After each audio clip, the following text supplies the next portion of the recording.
make a gorgeous platter, perfect for entertaining, great for a casual dinner with the friends and family. It doesn't matter. You could also, this is using roasted peppers, fresh mozzarella cheese, beef steak tomatoes, sweet onions and arugula and Parmesan cheese and olives and all sorts of great things. You can, of course, leave them all out like this, but that's a lot of dishes. So what I do is I usually make a big platter. I'm going to show you how I set it up. Actually, all of my tomatoes are all ready in perfect order.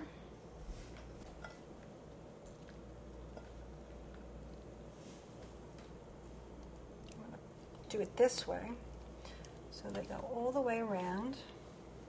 And by the way, if you're seeing these tomatoes and you're saying to yourself, what kind of color is that? They're kind of pink. These are heirloom tomatoes.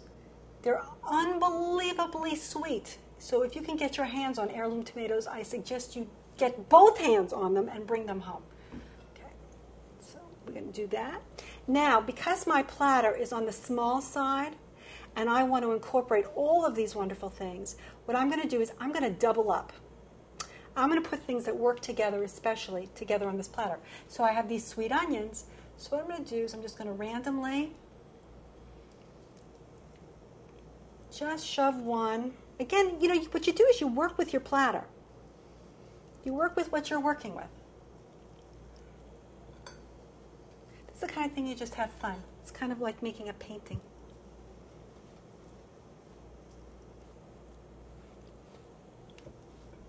See which misses one. There we go. Perfect. Works great. Okay. So now I've taken care of my tomatoes and onions. Now I'm going to put some fresh mozzarella cheese. Actually, how am I going to do this? You know what I'm going to do? I'm actually, because I want it to be colorful all the way around, I do this differently every single time I make this platter. So I'm actually making it up right now with you. So I'm going to just take my mozzarella and I'm going to just go all the way around. I'm going to alternate my colored peppers. And if you've forgotten how we've gotten to roasted peppers, I expect you to go back and see. Now what I'm doing here, wait a minute, it's a mozzarella. I'm just alternating. So this whole platter is actually going to look very color coordinated. What am I up to? Yellow. I got one more pepper there, and I'm going to just... So I want things to divert the eye here, so I'm going to take some capers. These are drained capers. You know what a caper is? A lot of people say, what are capers anyway? What are those things in a jar? They're actually the flower bud of a Mediterranean bush that have been picked and soaked in brine or soaked or salt cured. That's what they are, and they're yummy. Okay, so I'm going to just take some capers and just scatter them over this part.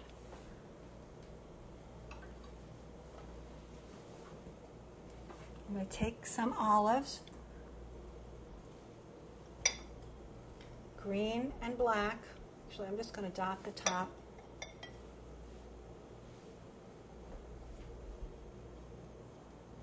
Okay, now what I want to do is to take some beautiful basil leaves and stick them strategically in spots all throughout.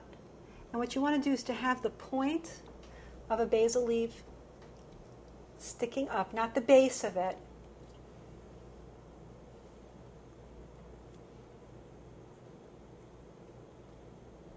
Hoping that you can see this. I'm going to take all my leaves out so I can get some really pretty ones. You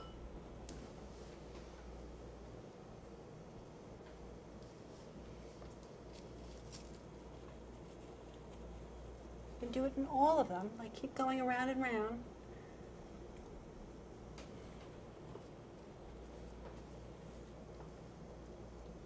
So you just want the tips to stick out.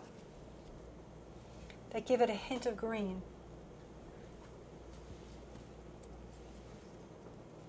Put it strategically on top.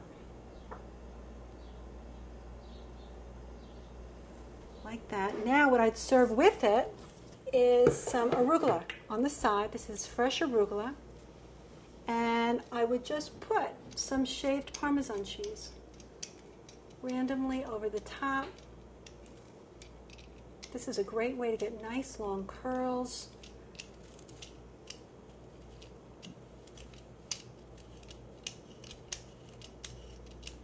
Do a nice pile on top. And that's because the people who are the first at the bowl take all of it. So you need to have a big enough pile so that the last person online gets to have some. Okay. So you get the idea. And so what you would do is you would serve this together with tongs and some wonderful olive oil, or this is actually some garlic confit oil that we've made together, and some balsamic vinegar. So this is a wonderful platter for any time of year, but especially during tomato season.